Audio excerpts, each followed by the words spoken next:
Halor ki jingkam unang yalam ke Bharatiya Janata Party bat UMLA ke Penthorum Kra constituency uba AL Hek wadiru menteri hak sarkar Meghalaya Democratic Alliance 2 bagla dan ke jingakran paralog bagi MLA ke All India Trinamool Congress kinya so bat ke BJP u Dr Mukul Sangma Uloong bakam syamla dan kum kate ke jingakran Henry uba Hek hi Uloong ba hun nya ke result election MLA bat kwa ru bag sarkar MDA kan wan biang hakabor Dr. Mukul Sangma Uloong bakadai haka lai tari uluber arja arpulai Maria dap ke result election ba ubah hek ulawan banya di syalang bat ulah play ya ke jing sngau gijong u. He was in the Council of Ministers when I was the CM. So you have seen this long association. And the good thing is that he wanted to meet me on the 3rd. On the 3rd. That means second was the result. No? On the 3rd of March. Morning, we had tea and we congratulated each other. But he was in a hurry to go to his meeting. But he told me one thing. He said that he was not happy with the outcome of the whole election results, obviously, because I think BJP also went hammer and tong to see that they win as many seats as available. But his concern was pertaining to whether we allow the continuation of this government. So only one thing he said, please do anything to see that this same reason does not come again. And we said, we are doing it precisely. And then that you saw as a sequel to that on the 3rd. We tried to come together. It's a different thing that we could not give fruition to our whole collective effort, because as I have said, the overall development that you saw after all these members of different political parties converged to one particular place, committing to that agenda of giving an alternative, viable, pro-people, the most wanted alternative government to the people. That's the time when I met. But he didn't say that I should join BJP nor anything.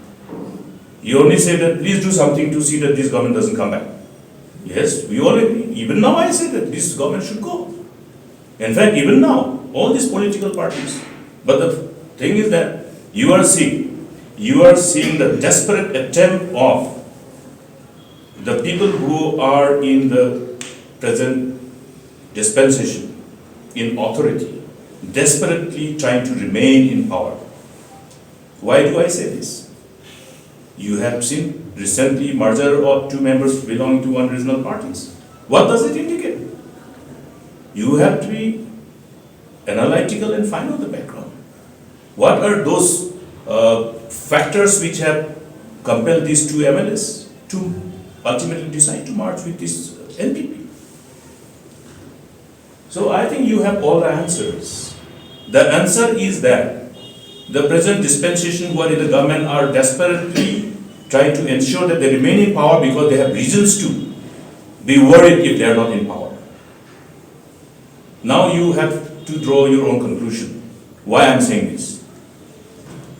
Because if they are not in power, lots of responsibility on the authority, if another dispensation come in power, will be that the interest of the state and the people being the priority. You'll have to find out what has gone in the past. Now, elections have been just completed. New government has been installed. The present government is desperate to remain in power, and the result, the fallout, is visible before the people. But as we look at the whole political dynamics that will unfold in future, because of this desperation of these people in power to remain in power, you'll have to see how to ensure that you alert the people, that people remain alert, vigilant, and responsive to a given situation, and take the government head on. Whenever we see that the interests of the people are under compromise. when the self-centric and ever-swelling greed of the people are superseding all other priorities. Contrary to the priority which should revolve around the larger good and larger interest.